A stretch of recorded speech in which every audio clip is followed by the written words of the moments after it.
Magandang umagang muli po sa inyong lahat. Ang titingnan natin ngayon, ang pinag-aaralan natin ay ang tinatawag na Puritan Distinctives. Tinitingnan natin ito dahil may iba't ibang level or antas ng distinctives tayo. Ang pinakamalawak ay ang tinatawag na Orthodox. We are Orthodox along with many others in Christendom. In fact, even Catholics and Eastern Orthodox people are Orthodox in the sense na naniniwala sila sa mga Orthodox doctrines like Trinidad, pagka-Diyos ni Jesucristo, kaya they are Orthodox Christians. However, not all Orthodox are evangelical, and we are evangelical. We believe in salvation by grace and by the Lord Jesus Christ dying for us as the means of salvation. And then, not all evangelical are reformed. Reformed means we hold to the solas of the Reformation, especially centered on the doctrines of grace. Now, higher than that, not all Reformed became Puritan in their beliefs and practices. Yung sinasabi nating Puritan, it has a historical underpinning na ni-review natin last week. We practice the Puritan version of Christian life and practice. Dito tayo nakatutok ngayon. Pero just to complete this triangle, we have the Baptist distinctives. We hold to the Baptist church government and marks of the local church. Now, maybe someday we can study all the other distinctives na narito, pero sa ngayon, nakatutok tayo doon sa pagiging Puritan, Puritan distinctives. Tinitingnan ko doon, YouTube ang nakalagay. So, the Puritans emerged from the Church of England on the 17th century, and nag-highlight ito sa Great Ejection nang si Charles II ay na-restore sa monarchy, kanyang pinatupad na lahat ay dapat magpasakop sa Church of England sa kanyang uri ng pagsamba, at hindi ito makonsensya ng maraming mga Puritans, and 2,000 of them stepped out of the roof of the Church of England, and that meant they had to give up on their support and their security, but they were men of conscience at 2,000 sa kanila ang lumabas sa Church of England at nagsarili. So they applied Reformed theology in pastoral setting and social turmoil. In that sense, ay may pagkakaiba sila sa mga reformers mismo, who were more controversialist because they divided from the Roman Catholic Church at doon natutok yung kanilang mga doktrina. Whereas the Puritans had to apply Reformed theology as pastors to where Christians are grappling with day-to-day issues. Kaya practical as well as doctrinal yung kanilang pinaghalo. And they wanted and ministered for full application of Reformed theology to church and state. Now, dito sila mali. Sinama nila ang state, hindi natin sakop, hindi tayo nanghihimasok sa estado, iba ang kanilang panawagan. Hindi kailangan na maging Kristiyano ang estado, ang kailangan lang ay maging makatarungan. Pero sa mga iglesia at mga mananampalataya, dapat pairalin yung kanilang doktrina na makikita sa kanilang pamumuhay. Ito ang hangarin ng mga Puritans. At ano ang mga distinctives na pag-aaralan natin? May 4 na linggo pa tayo, including this one, and there are 4 that we will be considering here. First, and this Sunday, ay Sabbath sacredness. Next, Lord's Day, God willing, we will look at the regulative principle in worship. And then after that, universal holiness in church and life.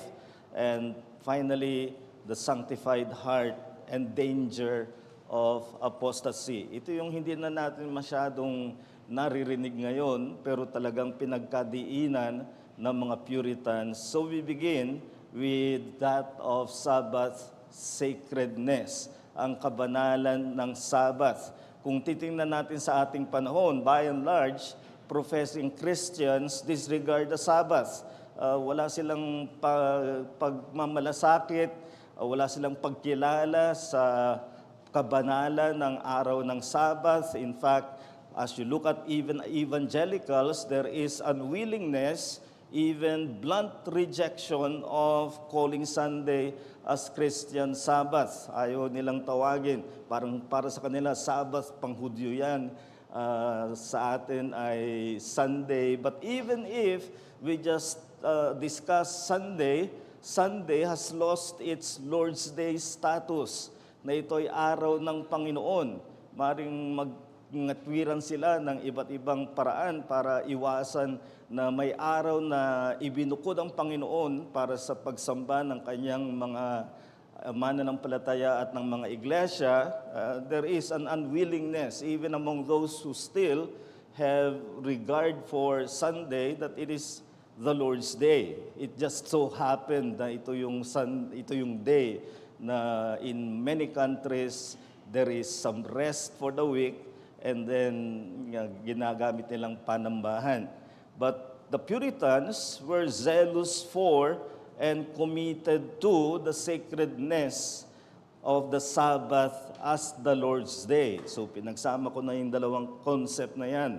It was for them the Sabbath, for the Christian, and it is the Lord's Day. Now, were they right in insisting on this?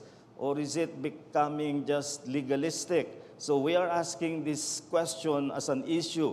Is it imperative to sanctify the first day of the week, meaning Sunday, as the Lord's Day or even as the Sabbath? Kinakailangan ba? O ito ba'y bahagi ng kalayaan ng sino man na anumang araw ang piliin niya, kaya makipag-gather siya sa church o hindi, ay pwede niyang gawin because malaya siya. That is a common, prevalent position. But the Puritans believed that it was the duty of every believer, the duty of every Christian church to consecrate the Sunday as the Lord's Day, and for them, it is the Sabbath. So tingnan natin ang usapin na yan. First, in terms ng the Puritans upheld the sacredness of Sunday as the Lord's Day, and they equated it with the Sabbath. There were many books written by them, but I will just select two that were more or less comprehensive. One was by John Owen, a treatise on the Sabbath. At meron itong subtitle na in which the origin, change, nature, and obligation of Christians sa pag-observe ng Sabbath. Ganyan sila magtitulo noon. Talagang sa title pa lang alam mo na yung kanilang sasabihin. So there was also the work by Thomas Shepard, Thesis Sabbaticae, or the Doctrine of the Sabbath, and he also has a long title na gusto niyang ipakita. There was the obligation, the change from Saturday to Sunday. Yan ang pinagustong ipakita ng mga Puritans. So let us look at then how many approach this issue of the Sabbath. First, let us consider the utter rejection of the Decalogue as binding. Kaya nawawala yung kabanalan ng Sabbath ay kapag tinanggihan mo na ang 10 utos na ibinigay ng Diyos kay Moises at para sa Israel at para sa lahat ng sangkatauhan ay umiiral pa ngayon. And there are many evangelicals who take that position. We can probably categorize them as general evangelicals, hold the most popular theological position, which is dispensationalism. Whereas there are some Reformed who hold to what is known as New Covenant theology. Iba po yan sa 1689 federalism. Kaya hindi yan ang ina-address ko ngayon. New Covenant theology, both positions, may iba silang paths, pero ang parehong conclusion nila, the common element to both is that the fourth command is not binding anymore. Kasi para sa kanila, the law was abrogated, pero yung 9 commandments, kumot sabi nila ay inulit naman sa bagong tipan, kaya umiiral pa yung 9 na utos, pero hindi na raw yung ika-4 na utos. I will refute that. The position that it was not repeated in the New Testament, they are wrong, pero that is their position. At ang naging pagpapaliwanag nila, they misinterpret what Romans 6:14 says, we are no longer under the law, but under grace. So when they interpret no longer under the law, they think na ang ibig sabihin ay hindi na umiiral sa atin ang mga utos sa lumang tipan, kasama na ang 10 utos, at sinasabi nila na ang umiiral na sa atin ngayon ay biyaya. Wala na yung utos at diyan sila nagkakamali dahil paulit-ulit na ginamit ang mga utos na nasa 10 utos na dapat sundin pa rin. Remember Ephesians 6:1, children, obey your parents in the Lord. Magandang paalala yan ngayong Mother's Day. Children, you are to obey your parents in the Lord. And then sinabi ni Paul, for this is the first command with a promise. How so? Well, because the first 3 commandments or the first 4 commandments have no promise attached. The first or the 5th commandment that has a promise is precisely that.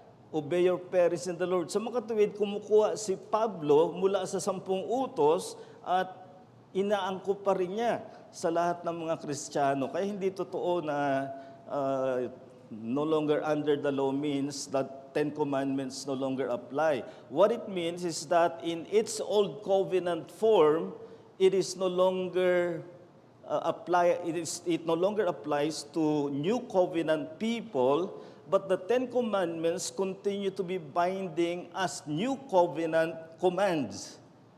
Not anymore old covenant commands for Israel, but new covenant commands for all believers, Jews and Gentiles. Yan lang ang ibig sabihin niyan, hindi tinatanggal ang 10 commandments. So the New Testament teaches that the Decalogue is binding. In fact, so binding that it is now written for those who are members of the New Covenant, which means all believers, it is now written on the heart. Anong ibig sabihin niyang written on the heart? Kino-contrast yan doon sa 10 Commandments na written on tablets of stone. Remember that it was the only piece of writing God ever wrote with His own fingers, the 10 Commandments. Kaya doon pa lang, mag-ingat tayo na basta i-dismiss natin. Imagine, God wrote it. Halimbawa, may sinulat sa iyo ang iyong mahal sa buhay, hindi mo naman basta tatanggalin niya kahit man lang souvenir. But in this case, it's God who gave the 10 commandments written with His own fingers, but on tablets of stone. Now, Paul is saying in the New Covenant, it is even more binding because it is no longer on tablets of stone, but now on the heart.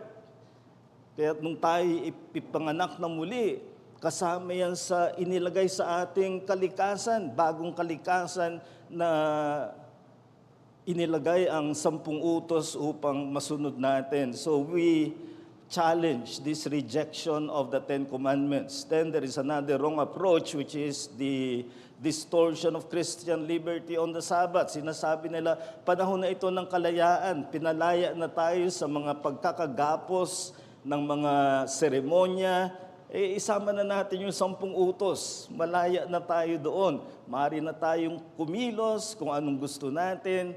Halimbawa, gusto kong ang araw na pagsamba ay ganitong araw, kalayaan ko iyon at gumagamit sila ng mga maling teksto. One is Romans 14:5 and 6. He observes the day, observes it to the Lord, and then it says that he who does not eat for the Lord, and they think it means na whatever day you choose, as long as it is for the Lord, that is all right. And that is a total misinterpretation. It is simply saying that there are some religious days that are a matter of liberty now for Christians. Halimbawa, wala nang Passover.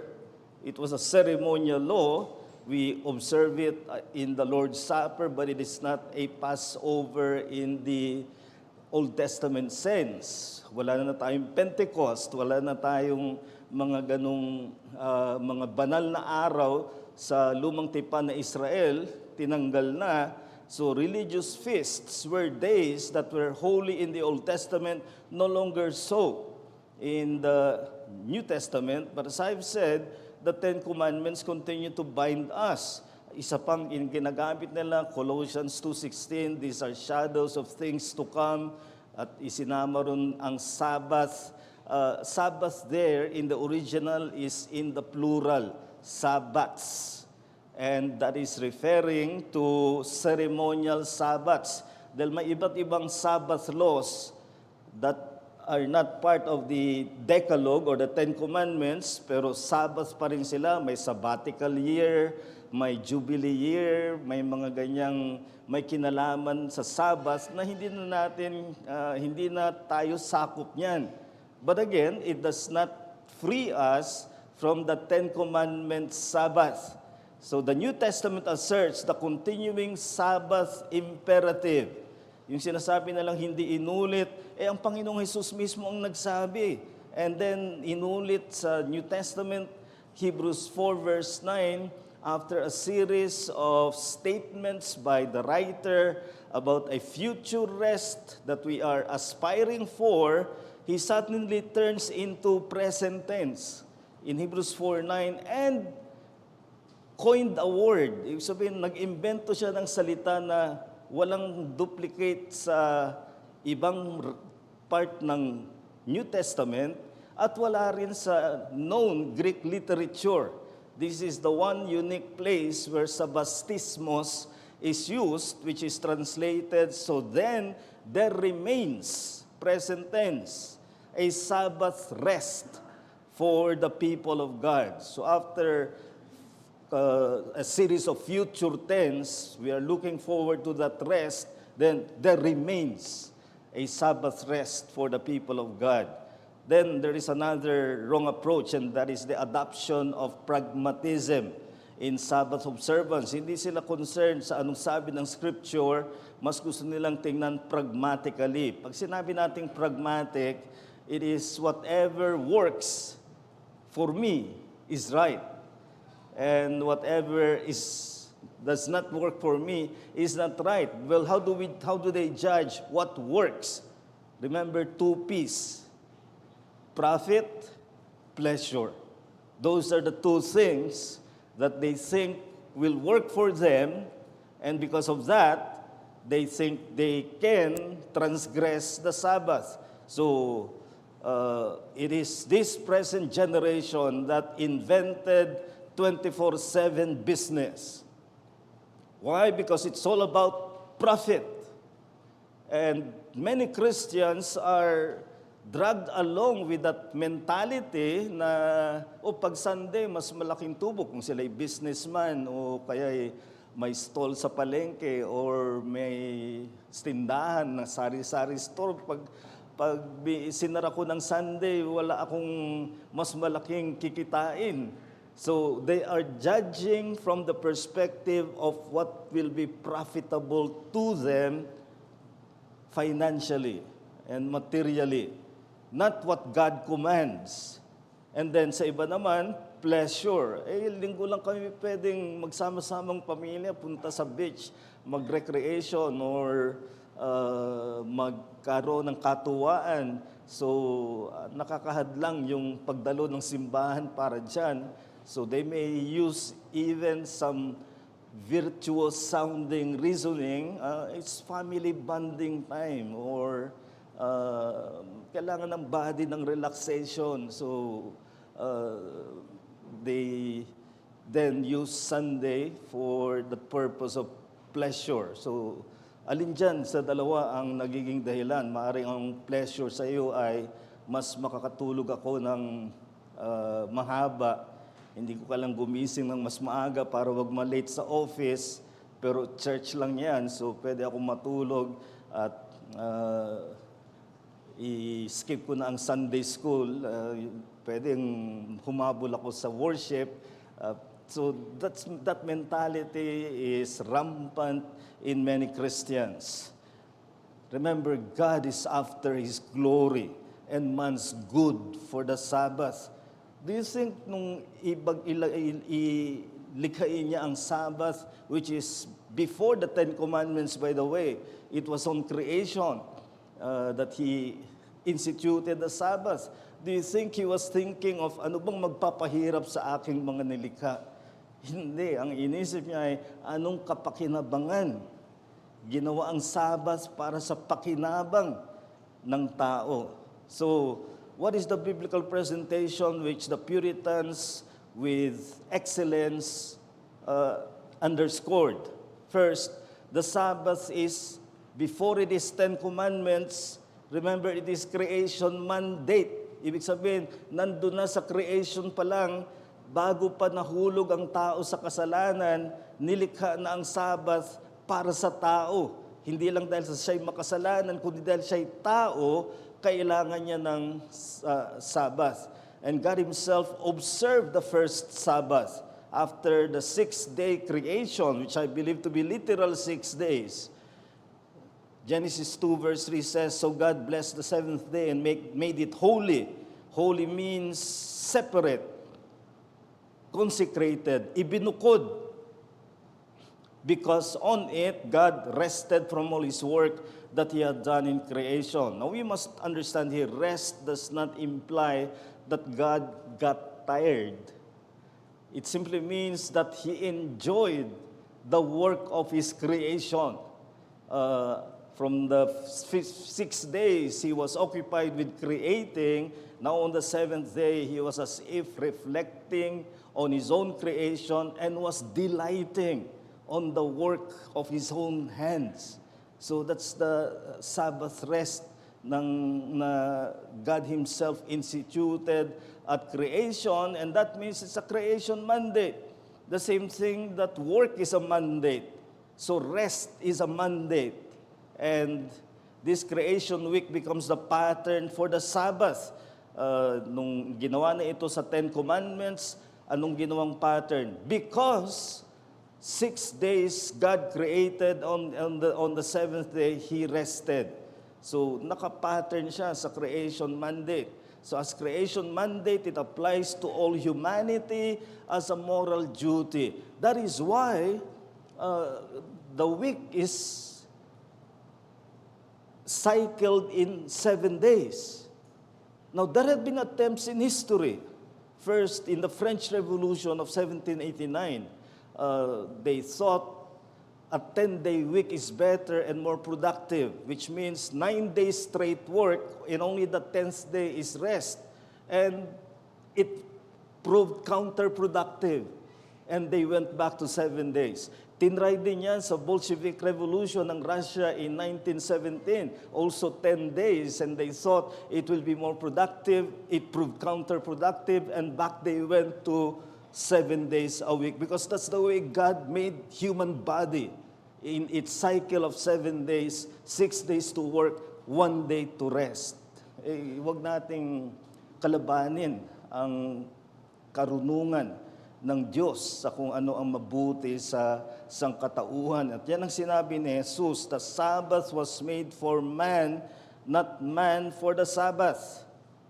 So, para sa kapakinabangan ng tao, hindi para maalipin siya ng Sabbath. Kaya kung ang tingin mo sa Sabbath ay, naku, linggo na naman, mawawala na naman yung aking mga gustong gawin. Mali ang attitude mo, kapatid. Ang kailangan ay you'll see this as God's gift to you. And your reaction should be, thank God for the Sabbath. Wala yung mga stress na karaniwang kasama ko sa aking work day to day, merong Sabbath. And it's for the enjoyment of man. And what follows this is, Jesus said, the Son of Man therefore is Lord of the Sabbath. Diyan mo higit na mapraranasan ang pagkapanginoon ng Panginoong Hesukristo. So, also now, the Lord's Day derives from the resurrection of Christ. This now transitions into the change of day. Christ's resurrection happened on the first day of the week. That is without question.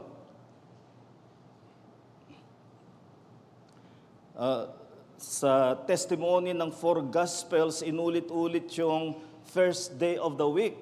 Now, that's not incidental. wala kang makikitang inulit-ulit na the second day of the week or the third day of the week. But the first day of the week is repeatedly recounted sa Gospels because it has a reason. And the first time that Jesus appeared to his gathered disciples was on the very resurrection day, on Sunday. And there he appeared. They were 10 because Thomas was absent. And when the apostles told Thomas later in the week na nakita nila ang Panginoon, sabi niya, hindi ako maniniwala hanggat hindi ko makikita ang bakas ng sugat sa kanyang mga kamay at tagiliran. Now, imagine this. Jesus could have appeared because this is a matter of emergency. One apostle is disbelieving. He could have appeared urgently to Thomas on Tuesday or on Wednesday. No, he appeared on the next Sunday. So Jesus is establishing a pattern. The next gathering of the apostles was on the next first day of the week, and that's when he appeared to Thomas, which we read sa John 20. At doon nga yung kanyang confession, my Lord and my God. And that shows that a pattern is being established, and this is now called, even in the New Testament time, the Lord's Day. Revelation 1 verse 10, Apostle John on Patmos says that on the Lord's Day, I was in the Spirit, and it is on that day that a series of visions was given to him. And this Lord's Day, sa mga next generation writings na hindi na part ng New Testament canon, clearly is understood as Sunday, the day on which Jesus rose from the dead. So the Lord's Day is a New Testament expression pertaining to Sunday. And the first day of the week became the mandated gathering of the church. 1 Corinthians 16:1 and 2, as I directed to the churches of Galatia, Apostle Paul is using his apostolic authority equivalent to Christ's authority of teaching. He says, I directed to the churches of Galatia, so you also are to do. On the first day of every week, each of you is to put something aside and store it up. The assumption here is that the saints are gathering on the first day of the week, and that is the right time for them to make the collection necessary. And we read the narrative in Acts 20 verse 7 when Apostle Paul went to Troas, and there they broke bread on the first day of the week. At nag-preach siya ng pagkahaba-haba, may isang binata, Eutychus, na nahulog, namatay, binuhay ni Apostol Pablo. Wala akong pangakong mabubuhay ka kapag ikaw ay natulog at may nangyari sa iyo. Pero ang punto ron ay, they were breaking bread, which is the Lord's Supper, on the first day of the week. So it became apostolic practice. It was patterned after Christ. So Christian application now makes the Sabbath even more joyful. Sa halip na legalistic and parang nakakagapos yung pakiramdam natin, Sabbath is even more joyful in the New Covenant. Those who reject the Sabbath regard it as legalistic, and they have a joyless Sunday, and what pity, because they are missing the very point of the Lord's Day, that it should be the most joyful of the week. It is the feast of the week insofar as our souls are concerned. In comparing the New Covenant to the Old Covenant, Paul says in 2 Corinthians 3, what once had glory has come to have no glory at all because of the glory that surpasses it. Now, he's not saying that the glory of the Old Covenant is non-existent, kundi itinapat sa mas glorious, parang yung kapirasong liwanag ng kandila, may liwanag, pero itinapat mo sa very bright light, ay hindi mo na halos ma-appreciate yung kandila dahil mayroong bright light. That's the point. the New Covenant Sabbath should be a matter of great delight for believers. So the joy of the Christian Sabbath is based on New Covenant fulfillment, and that's oriented to Christ, enabled by the Holy Spirit, because we now have the Holy Spirit in fullness from the day of Pentecost, and we now do this with the vision of Christ as Lord of the Sabbath. So let me use here one good quotation from Jonathan Edwards. Now, strictly speaking, Jonathan Edwards was not Puritan because he was not born in England. He was born in America, raised in America. But we can say that he drank from the Puritan writings like no one else. And his teaching was very much Puritan. And he preached a two-part sermon titled The Perpetuity and Change of the Sabbath. And he said this: the Christian Sabbath is one of the most precious enjoyments of the visible church. Christ showed his love to his church in instituting it, and it becomes the Christian church to be thankful to her Lord for it. The very name of this day, the Lord's Day or Jesus' Day, should endear it to Christians as it intimates the special relation it has to Christ, and also the design of it, which is the commemoration of our dear Savior and His love to His church in redeeming it. So, ang sinasabi niya ay magkaroon tayo ng marubdob na kagalakan sa araw ng Sabbath. Ngayong ito ay araw ng Panginoon, araw na may kagalakan tayo sa Panginoon, may kagalakan tayo sa Kanyang araw. So, what is the significance of Sabbath sacredness? Let me put it in these three applications.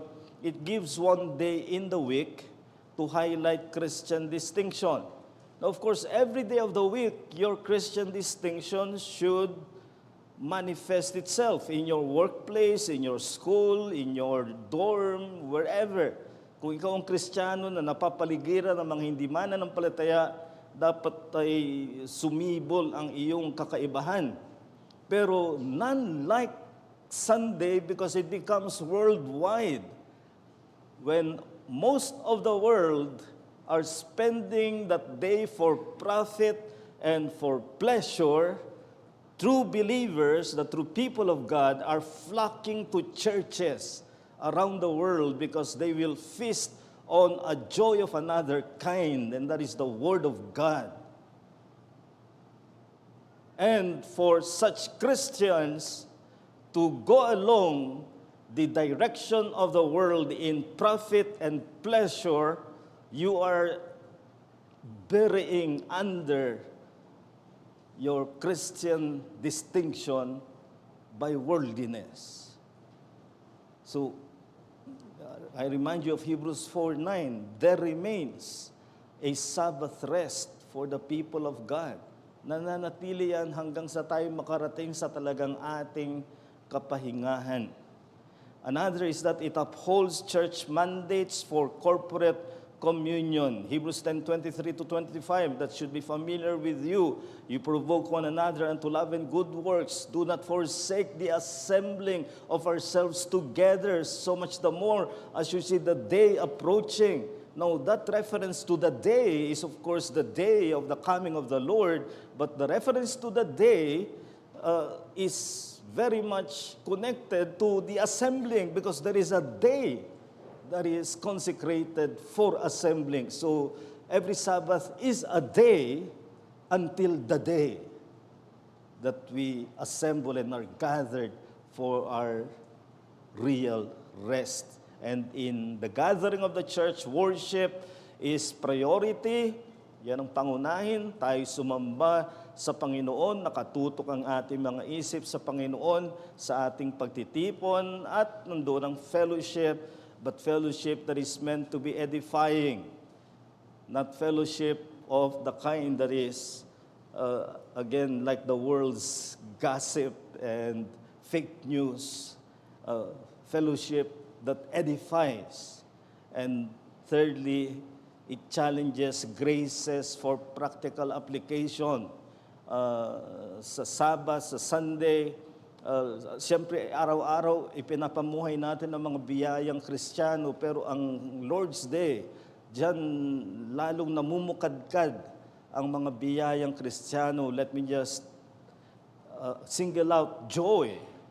Again, this is a time that should be a celebration for us, joy in the Lord, and rest is connected to that joy, a sense of rest in the Lord. Now, contrast that with the restlessness of the world, restless in its pursuit of profit, restless even in its pleasure that is supposed to be for rest. And do you know what the ultimate restlessness is? In Revelation 14:11, it speaks of those who will be cast into the lake of fire, and they will have no rest, nor day or night. And here you are on the day which is a token that you have been delivered from that restlessness, because you have this rest that betokens the eternal rest of being in God's glory. So also the joy, or rather the grace of discipline. Kung hindi ka man maitulak ng kagalakan, disiplinahin mo ang sarili mo. This is the time when the mind should know that duty should overcome the emotion that is repelled by the duty. Maybe you are repelled to wake up earlier, then overcome it by discipline. And by discipline, it means you will have to say, even if my body wants more of the softness of my bed, there is a duty I have to the one who redeems me from this worldliness. And I must discipline myself. And many, I remember former Prime Minister Margaret Thatcher visiting the Philippines when her prime ministership was already done. At in-interview siya ni then the late Teddy Benigno. And she was asked where her discipline comes from. And I cannot forget her answer. Ang sabi niya, our father compelled us to go to church. No questions about it. No. And that developed in her discipline. So this is a grace that many need, because we live in an undisciplined generation. Let me conclude with the challenge of God in Isaiah 58:13 and 14, a favorite text for the Puritans. If you turn back your foot from the Sabbath, from doing your pleasure on my holy day, and call the Sabbath a delight and the holy day of the Lord honorable, if you honor it, not going your own ways or seeking your own pleasure or talking idly, then you shall take delight in the Lord, and I will make you ride on the heights of the earth. I will feed you with the heritage of Jacob your father, for the mouth of the Lord has spoken. I just want you to look at the connection of delighting in the Sabbath, calling the Sabbath a delight, and then you shall take delight in the Lord. You cannot say that you are delighting in the Lord and then begrudge Him of His day. And when you delight in the day, it's not really the day itself, but the Lord of the day, and that is the Lord Jesus Christ. So I challenge you, be thankful for, and then delightfully observe the Sabbath for the Lord. Any question, objection, Rupert?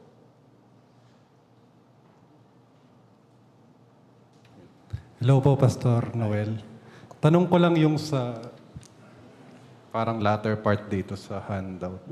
Sabi kasi dito sa what is physical or spiritual rest, opposite is restlessness. Parang gusto ko lang makuha yung insight nyo sa let's say for example, sa mga gawaing bahay, o kaya kahit dito sa church, yung sa kusina, parang nawawala po ba yung essence na itong Sabbath as physical rest kung it turns out yung mga gumagawa sa gawaing bahay, sa kusina is nagiging physically exhaustive na sa kanila yung mga gawain. Lalo na kunwari kung walang walang magbo-volunteer na gumawa na itong mga gawain na to. Well, in my former church, I can only speak of my experience as a pastor. It's something we rotated sa mga iba't ibang group. We created groups and they rotated, kaya hindi ibig sabihin na bawat Sunday the same people are in the kitchen preparing for food. You can look at the preparation of food as serving fellowship, because we will have our meal fellowship, and meal fellowship is an important expression of Christian fellowship in the New Testament. I remember Jesus saying in Revelation 3:20, I stand at the door and knock. If anyone opens, I will come in and sup with him. That is, have meal with him. Meal fellowship is a good expression of Christian fellowship, and ayaw nating mawala yun. Pero para hindi lang pare-parehong tao yung nasa kusina at hindi nagkakaroon ng time na maupo sa worship hall, it's best to do a method or a procedure na rotational.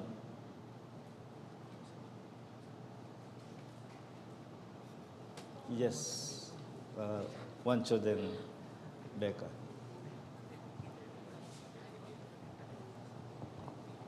Good morning po, Pastor Noel.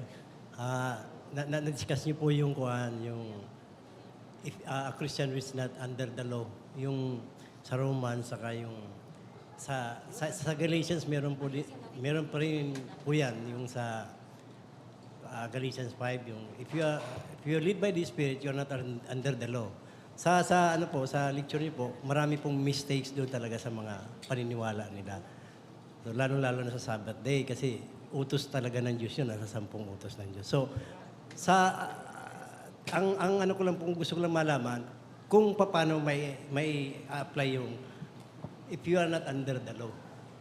Hindi Para sa Christian. tayo sa ilalim ng kautusan sa lumang tipanan, yung Old Covenant. Merong ang batas ay pinapairal na nandun ang Old Covenant ng Old Testament sa Mosaic time. Nang dumating si Jesucristo, ay binigyang katuparan ng lahat ng yan, kaya hindi na tayo naghahain ng mga hayop at mga sakripisyong ganun, at ang pagtupad rin ng 10 utos ay nag-iba na para sa mga mananampalatayang Kristiyano. Isang kaibahan na nga ay inilipat sa unang araw ng isang linggo, which is Sunday, and then we use it for worship, and worship that is not sacrifice ng animals. Ang sabi ng Hebrews 13 ay sacrifice of praise, and then doing good works. Kaya nasa ang 10 utos ay yung biiral pa rin sa atin, pero hindi na sa bubong ng lumang tipanan.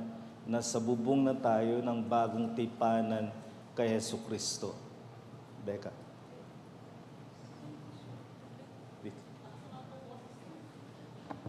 Naka-record yata eh.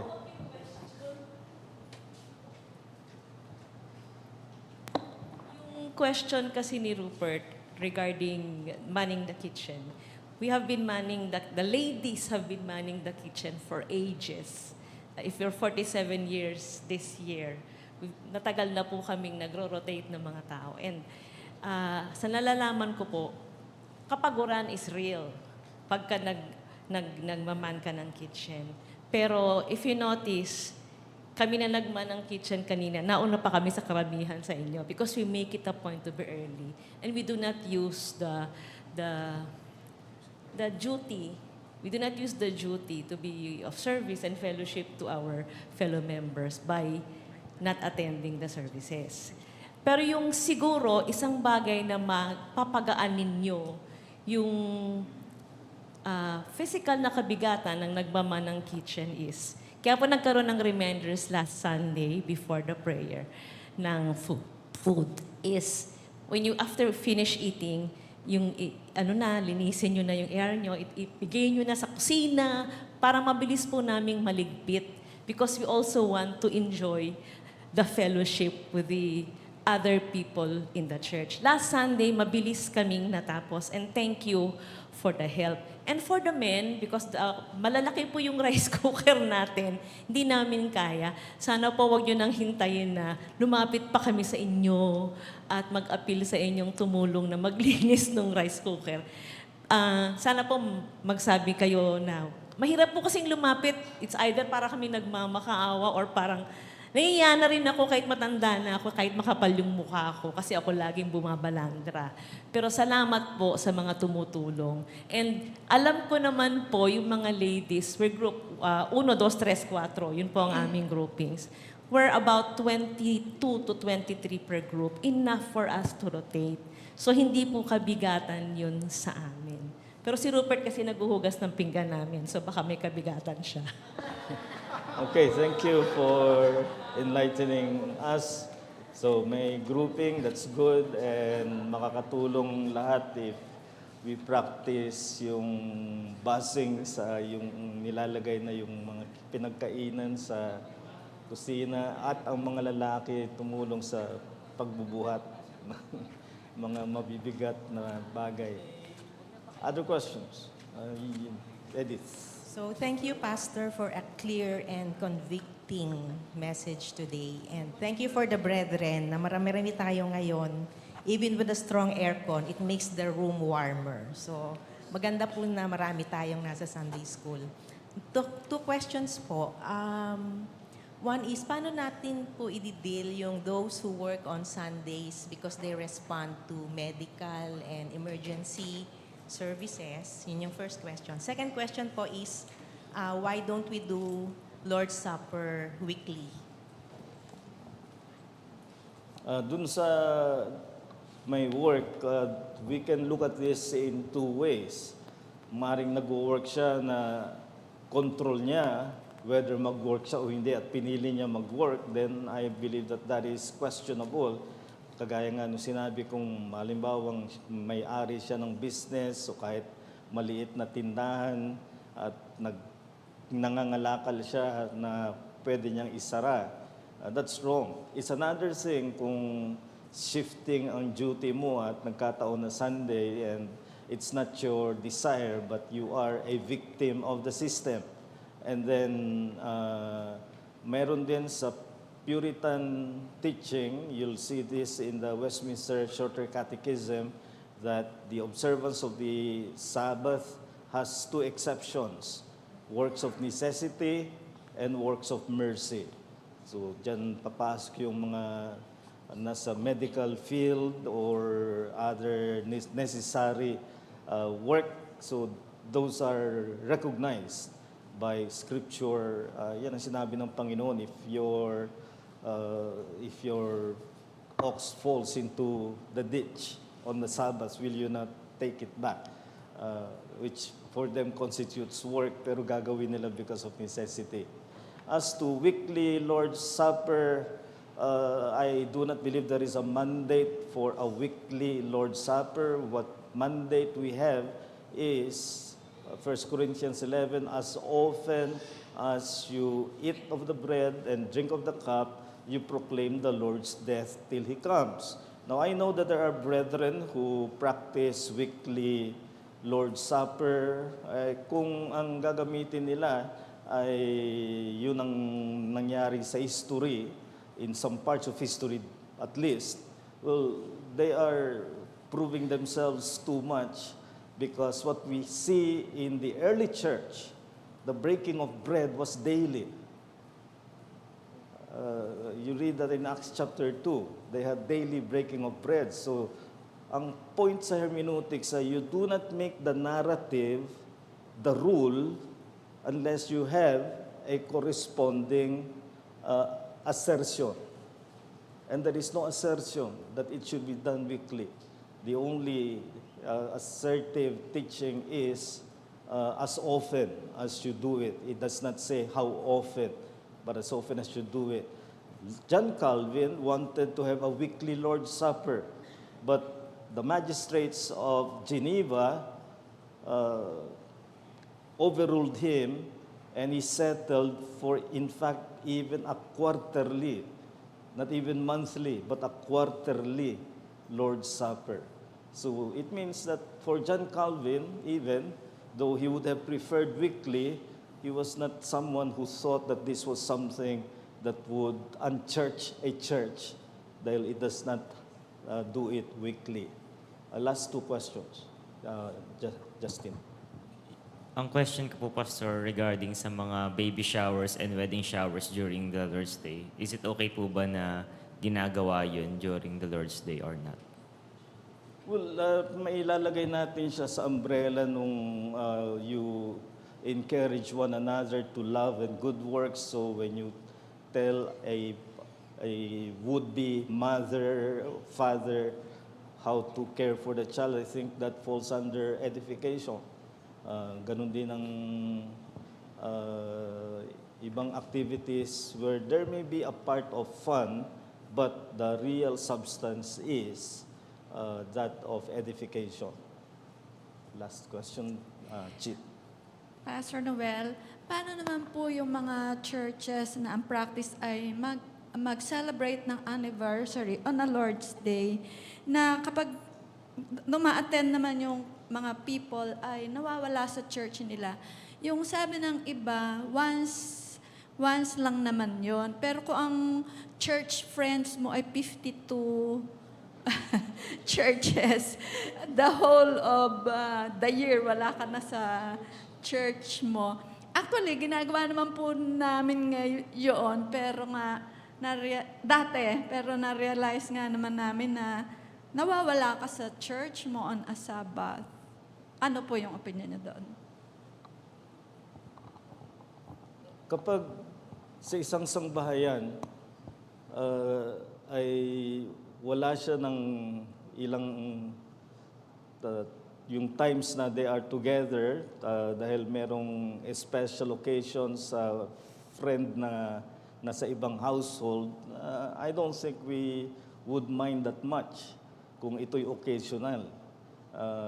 Pero yung Sunday after Sunday, wala siya. Iba na yun kasi you should be normally in your church unless there are exceptional reasons, which I already mentioned, or occasional reasons where you are in another church for a purpose na to celebrate with them. Kasi kami rin ay Sunday, nung nasa dati kong church, Sunday kami, and it's always a joint service with two other churches nearby, Lumban and San Pablo. So pag sila naman ang may anniversary service Sunday rin, doon naman kami. So palitan, but of course other brethren from other churches also visit. So occasional, I think it's not that much of a deal, pero yung normal dapat and the regular for every church member is to be in his church on the Lord's Day. Let's close in prayer. Dakila naming Diyos, sa aming mahabaging Ama, nagpapasalamat kami na maipaalala at maipanariwa sa amin na ang Sabbath ay iyong institusyon. Ikaw ang nagbukod nito at ito ay inisip mo para sa kapakinabangan ng sangkatauhan. At para sa mga mananampalataya, may mas makahulugang timbang ito sa amin sapagkat dito sa amin ipinapaalala na si Jesus ay namatay at nabuhay na muli sa unang araw ng sanglinggo at siya'y iniluklok na Panginoon. At nawa ito ang maging pinakalaman ng aming puso't isipan sa tuwing kami ay pagtitipon sa araw ng linggo na ginagawa namin sa ikapupuri mo at sa ikapapakinabang namin. At sa pamamagitan nito ay naipapamalas din namin ang pagkakaiba namin bilang mga mananampalataya. Panalangin namin ng mga kapatid na maaring they're still struggling with this issue and they are still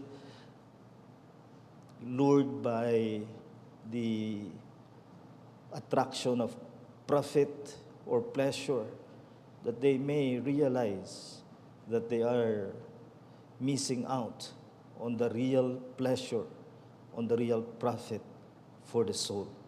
So make our gatherings such that they will cultivate joy. And for those who have struggles to cultivate discipline, that we may treat the day of the Lord as a holy day. Be with us in the application of this as we pray all these things in the name of our Lord and Savior, Jesus Christ. Amen.